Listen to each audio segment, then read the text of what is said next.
Okey, dalam training ni, saya nak tunjuk macam mana saya cari produk yang ada potensi untuk bawa pulangan untuk jangka masa panjang.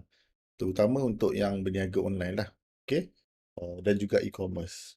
So, dalam training kali ni, saya akan tunjuklah apa cara yang saya buat dan main objektif dalam training ni adalah supaya lepas training ni anda boleh dapat idea dan juga knowledge tentang macam mana nak cari produk yang ada potensi untuk kita jual online. Make sure dia laku keras lah. Alright? Dan untuk jangka masa panjang. Kalau boleh, benda yang boleh saya ajar ni adalah untuk bukan hit and run lah. Maknanya kita akan gunakan produk ni, kita akan jenamakan dia, and then dan dia akan continue generate money for long term. Alright? So stay tune dalam presentation ni. Okay, what will be covered? So saya akan cover apa benda penting yang anda perlu tahu. And then kenapa produk ni penting dalam menentukan kejayaan bisnes online anda ataupun e-commerce. Apa kriteria yang saya tengok dalam memilih produk. Lepas tu kat mana saya nak cari dan kat mana saya nak tengok. Lepas tu bila dah ada beberapa list of produk yang berpotensi, macam mana saya nak decide produk mana saya nak ambil dulu. Okay, so teruskan. Okay, so first of all, Assalamualaikum warahmatullahi wabarakatuh. Nama saya Hafiz Azman. Saya adalah Certified Shopify Commerce Coach dan juga e-commerce specialist. Dan saya dah bantu ramai usahawan sejak 2018 lagi tentang e-commerce. So, yeah. Make sure follow saya dekat Twitter, Facebook dan juga especially dalam email sebab nanti saya akan bagi beberapa training tambahan untuk bantu anda dapat pendedahan lah tentang bisnes e-commerce.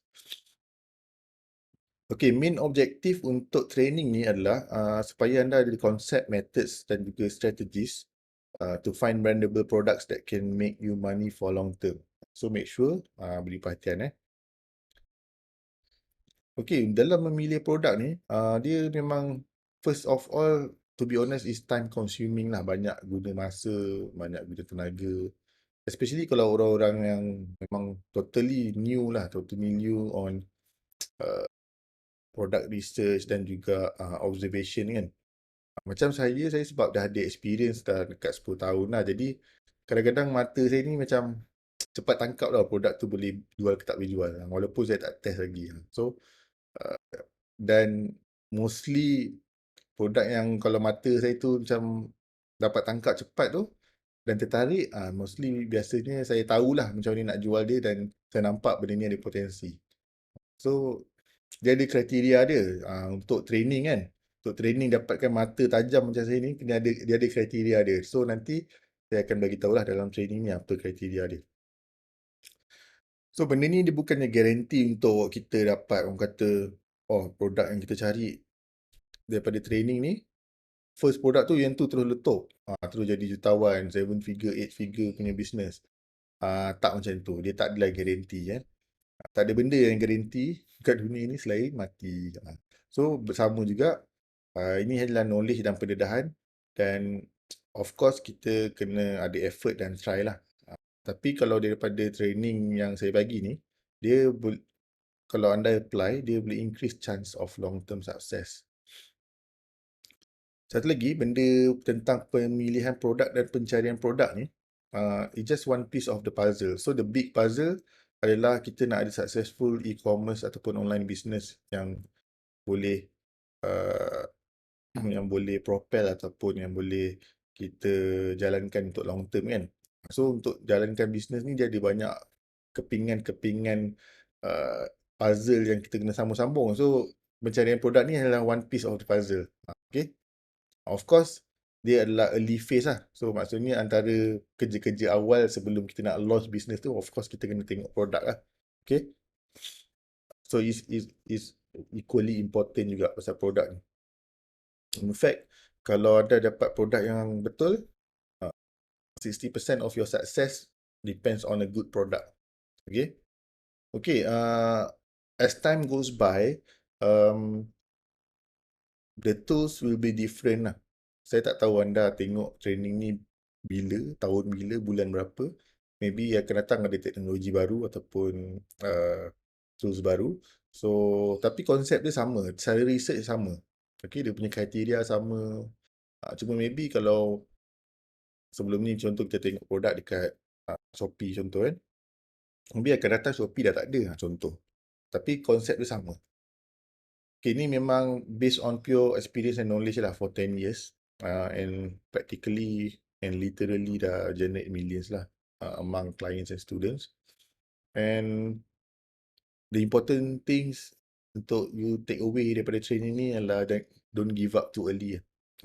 Benda ni adalah skill dan dia akan jadi lebih senang as you practice more. Okay. Okay, the criteria untuk produk yang bagus adalah first, saya tengok dia ada 16 kriteria, tak silap 15 kriteria, 15 point yang saya tengok untuk saya tentukan dia punya produk ni boleh ada chance lah untuk sukses. So first saya akan tengok berapa banyak orang jual ataupun berapa banyak benda produk tu dah terjual. Okay. Kalau offline memang saya tengok kalau ada merchant banyak jual offline then means itu satu tanda baik lah. Tapi kalau online kita boleh tengok sekali. Macam kat Shopee kita boleh tengok berapa banyak total sold kan. So itu indikator lah. Okay. Boleh jadi dua-dua, boleh jadi salah satu. Okay. Lepas tu, produk, kalau boleh kita yang baru-baru ni kan, especially yang baru-baru yang macam, yelah nak sale cepat kan. Jangan cari produk yang kita tak, yang kita, cari produk yang kita boleh jual dengan harga RM200 ke bawah. Contoh kalau dapat produk tu cost dia RM10, kita jual lah RM50. So means within that range lah. Ataupun produk tu harga RM50, kita beli kat supplier, kita mungkin boleh jual RM100.5. Macam tu kan. So kalau boleh harga jual tu jangan atas 200, biar bawah 200. Sebab kalau dia atas 200 tu uh, dia akan ada challenges tersendiri lah. Okay. So kalau untuk yang baru-baru, just keep it simple. Jual benda-benda yang tak berapa nak mahal sangat. Okay. And then nombor 3, produk tu mesti simple lah. Simple untuk orang faham dan juga dia tak complicated. Kalau jual, contohlah kita nak jual barang yang untuk peminat kopi kan. Kita jangan jual mesin brew kopi tu. Selalunya orang-orang yang minum kopi ni, especially orang yang bukan purist lah, bukan hardcore kan, dia bukannya faham sangat macam ni nak bancuh kopi, mesin tu apa, technical spec dia apa semua kan. Dia tak nak tahu kan. So, make sure jual benda simple lah. Maybe boleh um, jual apa, penapis kopi ke, ataupun jual biji kopi ke, benda simple kan. Itu salah satu contoh lah. Lepas tu produk tu mesti kena ringan. Kalau boleh bawah 1 kilo supaya senang kita nak post, senang kita nak urus, nak return senang. Kita kalau nak beli stok pun kita tak pakai banyak space kan. Lepas tu nombor 5, dia mesti ada aesthetic value lah. Maksudnya kalau kita sekali tengok, kita nampak dia ni macam, dia ni cantik lah. Walaupun dia murah kan, jangan tengok kat harga dia. Bila tengok barang tu, macam saya tengok barang, saya tengok, oh dia ni, barang ni ada potensi untuk jadi cantik. Kalau kita photoshoot elok-elok, dia akan jadi macam premium kan. So benda-benda macam tu lah. Lepas tu dia ada potensi untuk dijenamakan. Kalau kita tengok produk tu, tak ada mana-mana big brand yang dah pegang that design ataupun produk tersebut, then kita ada potensi lah untuk jenamakan. Okay. Lepas tu produk tu dia maybe saya akan tengok dia ada tak produk-produk yang boleh dijual sekali dengan produk utama tu. Contohlah saya jual biji kopi kan. Ada tak produk-produk sampingan yang saya boleh selit kalau saya nak upsell? Maybe saya jual tumbler kopi ataupun coffee cup kan, macam tu. So kalau ada bagus. Lepas tu produk tu kalau dia ada clear problem solving punya features, then it's good lah. It's good. Contoh macam saya pernah jual apa Contoh saya jual spek mata gaming kan. So dia punya problem solving features adalah dia protect mata orang yang main game ni daripada rosak sebabkan blue screen, blue light. Okay. So tu antara contoh. Lepas tu nombor 9 adalah self interest. Self interest ni ataupun passionate, produk tu yang anda listkan tu ada tak? Anda sendiri minat tak? Pernah tak beli produk-produk macam tu? Cuba tengok kat rumah kan. Apa produk yang anda selalu beli dan anda value? So produk-produk macam tu boleh letak dalam list lah. Okay, lepas tu produk yang bagus untuk jual online sebenarnya, produk tu tak boleh return. Tak boleh return, lepas tu tak boleh try. Contoh, kita jual boxer kan. Boxer you dah beli, you dah pakai, you tak boleh pulang dah. Okay. Dan mostly memang atau macam biji kopi, you dah buka, you dah minum, you tak boleh nak return. Kan? Jadi dia bagus sebab kita tak payah nak proses return tu. Maybe kalau dia nak refund, kita bagi dia lah refund kan.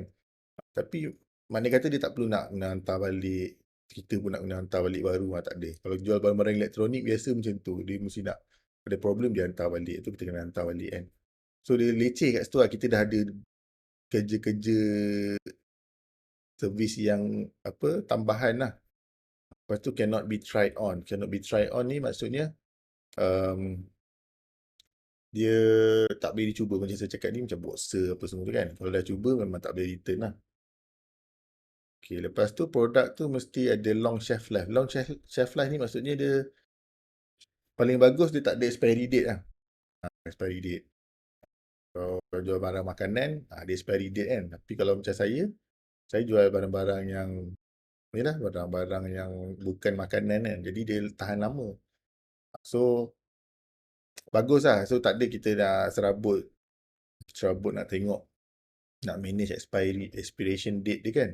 Ataupun kalau kita beli stok, kita tak risau macam produk ni kita tak terjual dah expired kan. Macam supplement apa semua tu kan. So, cari produk yang dia tak ada expiry date. Lepas tu produk yang beri kita joy, satisfaction. Macam maybe you suka gaming macam saya cakap tadi kan. So kalau you all jual produk gaming, dia akan bagi macam satu sense of satisfaction lah sebab you owner of that brand kan.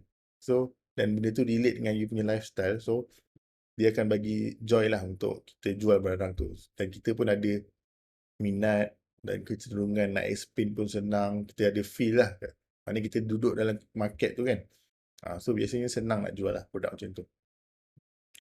Lepas tu kalau produk tu ada some sort of exclusivity, maksudnya dia handmade, dia artisan ataupun limited quantity ataupun made to order, benda-benda yang macam contoh buat tulisan hot, kufi ke apa yang boleh frame apa semua tu kan, ataupun kerja kayu ke, tu semua benda-benda tu semua boleh jual mahal dan biasanya memang sentiasa sold out lah. So yang 15 produk tu tak ada halangan umur lah. Kalau jual vape ke, jual benda-benda yang untuk orang tua je kan. So dia akan jadi masalah lah sebenarnya. So make sure benda tu kalau boleh universal lah. Orang tua boleh, orang muda boleh, orang yang remaja boleh, semua boleh pakai. Alright. So dia ada 15 kriteria. Tak semestinya kena satisfy 15 kriteria tu baru boleh pilih that produk. Kalau ada bagus lah. Tapi most of the time memang tak boleh tak boleh lengkap. Orang kata tak boleh tick lah semua point tu untuk satu-satu produk tu kan. Tak ada produk yang boleh lengkapkan semua point ni lah. Tapi ada beberapa point dalam ni yang you all kena take extra attention. Satu adalah range harga jual tu. So yang tu make sure memang ada kena tick lah kalau you all nak buat ni kan. Nak buat shortlist kan. Tick. Nanti saya bagi dia punya Google Sheet, don't worry. Nanti you all tengok macam mana saya buat. Lepas tu, simple to understand. ringan, lepas tu ada nilai estetik. So, 4 lah biasanya saya tengok 4 benda. Yang orang kata wajib lah untuk saya. Yang lain ni semua additional lah. Okay. So, take note Okay, so where to look? Kat mana nak tengok benda ni? Macam nak dapat idea kan? So, first, biasa saya tengok saya punya personal items lah. Apa barang-barang yang saya kerap beli ataupun yang saya value, yang saya suka, yang saya pernah beli. So, saya tengok, saya just take note je. Kadang-kadang ada dalam benda-benda kat rumah kita ni yang sebenarnya memang boleh dijual dan boleh laku keras. Cuma kita je tak aware, kita selalu nak tengok kat luar je kan. Sebenarnya tengok balik kat dalam kita punya lifestyle, kita punya kawasan rumah, apa benda yang kita pernah beli, kita pun pernah jadi customer untuk that barang. So that means benda tu market ada. Okay. So tengok personal item apa yang ada kat rumah, lepas tu shopping mall. Saya biasa kalau jalan memang saya window shopping saya buka lah mata kan. Buka mata tengok apa orang jual ni. Pergi kat kios kat booth tu kan. Tengok dia jual ni apa semua. So kita tengok ni ada market ni. Kalau dia ada orang jual tu maksudnya ada market lah. Sebab biasanya orang yang buka kedai offline ni, dia biasanya dia research dulu trend. Sebab dia punya cost nak buka tu tinggi kan. RM10,000 dan sampai RM100,000 kan. So dia takkan suka-suka je buka kedai letak je barang-barang random, tak ada. Dia mesti dah research. Means kalau dia buka kat shopping mall, that kind of product maknanya ada demand. Okay. Yang ketiga, boleh tengok kat online marketplace lah. Shopee, Lazada, AliExpress apa semua tu. Lepas tu boleh, kadang-kadang saya tengok store-store orang lain kan. Even local ataupun Malaysia, local ataupun overseas, saya tengok. And then, last but not least, saya kadang-kadang rajin juga lah pakai produk hunting tool lah. Contoh dia nanti saya tunjuk. Produk hunting tool ni dia berbayar lah kalau kita nak pakai kan. Dia dah dia dah dia dah senaraikan lah apa produk-produk yang laku untuk this specified time. Contoh 30 hari yang lepas apa produk yang tengah hot, apa produk baru yang keluar, kedai apa yang tengah top sekarang. So macam tu lah. Okay, so nanti saya tunjuk demo macam mana nak pakai Google Sheets tu. Dia ada Google Sheet, nanti you all make a copy dulu. Make a copy and then edit dekat you all punya copy lah. Jangan edit direct pada original punya original punya Google Sheet. Nanti dalam Google Sheet tu nanti ada kriteria 15 tu. Nanti just tick lah, bagi score. Siapa yang score dia tinggi, yang tu yang you all kena utamakan lah. And then you all ada option, anda ada option untuk jual benda yang produk exactly sama ataupun cari benda yang similar. Contoh kalau kita jual botol air kopi. Botol air kopi A. Botol air kopi brand ataupun botol air kopi jenis A. Yang tu you all tengok laku. So, kalau tengok benda macam tu laku, means benda yang lain pun sebenarnya boleh laku. Kita cuma kena cari design lain je. Tak semestinya kita kena better design ataupun rare ataupun unik pun. Just be different je. Okay. So the market is there. We just need to keluarkan je benda tu dekat in front of our market audience. Bila dah buat benda macam tu semua, nanti test lah jual. Test jual guna Facebook ads, offline, jual kat kawan-kawan, jual kat strangers ke apa kan. Kalau dapat satu sale, means biasanya saya cakap, okay, produk ni maknanya boleh laku lah, boleh jual lah. Satu sale daripada stranger, bukan kawan-kawan atau family, jual dekat stranger. Satu sale daripada stranger means produk tu ada demand. Paling bagus 3. Okay. Lepas tu, kalau nak test produk lain, nak validate, nak test jual produk lain, then repeat lah step tu. Okay. Okay. So, saya beritahu just a brief on how to find. After this, ada lagi satu video macam mana saya buat benda tu, hands on, practical, gunakan tips-tips yang saya bagi dalam slide. Okay. So, finding product is just one piece of the big puzzle. Ada banyak lagi kalau nak buat successful business online. kita tahu macam mana nak cari supplier, macam mana nak uruskan fulfillment, macam mana nak buat brand development, nak cipta brand tu, brand story, brand image, brand macam-macam lah kan. So sebab kalau ada brand dia boleh berjadikan dia long term, kalau tidak dia akan hit and run. So lepas tu kita kena buat website, store development, sebab kita tak nak lah lain-lain WhatsApp ni all the time kan. Biar kalau boleh ada benda yang boleh kita automate kan, kita automate kan. And then kita kena belajar pasal marketing pula. Lepas tu nak belajar pasal, kita tahu pasal macam mana nak besarkan pula, daripada sale satu bulan 10,000, macam mana nak jadikan dia 100,000 sebulan. Atau macam mana nak jadi 100,000 nak jadi 1 juta sebulan. So tu ada benda yang anda kena ambil tahulah nanti. Okay. And then bila once you dah stable nanti, ada satu lagi piece of the puzzle adalah macam mana kita nak develop kita punya own label ataupun own brand of product. Maksudnya produk tu ada logo, ada packaging sendiri, ada pamphlet, ada thank you card. Macam mana nak communicate dengan supplier, kat mana nak cari supplier untuk buat barang-barang kita tu. And then macam ni kita nak, lagi satu puzzle adalah macam ni kita nak export ataupun letak dekat global market. Itu semua adalah one piece of the big puzzle of a successful e-commerce business lah. Okay. So cari produk ni hanyalah satu piece, but it's important. So stay tuned for more and follow me on Twitter, Facebook, and especially email. Okay. So go through the next video. Saya akan tunjuk demo macam mana saya buat. Just a short one. Dan saya akan bagi link Google Sheet tu. Okay. Kita jumpa dalam video seterusnya. Assalamualaikum warahmatullahi wabarakatuh.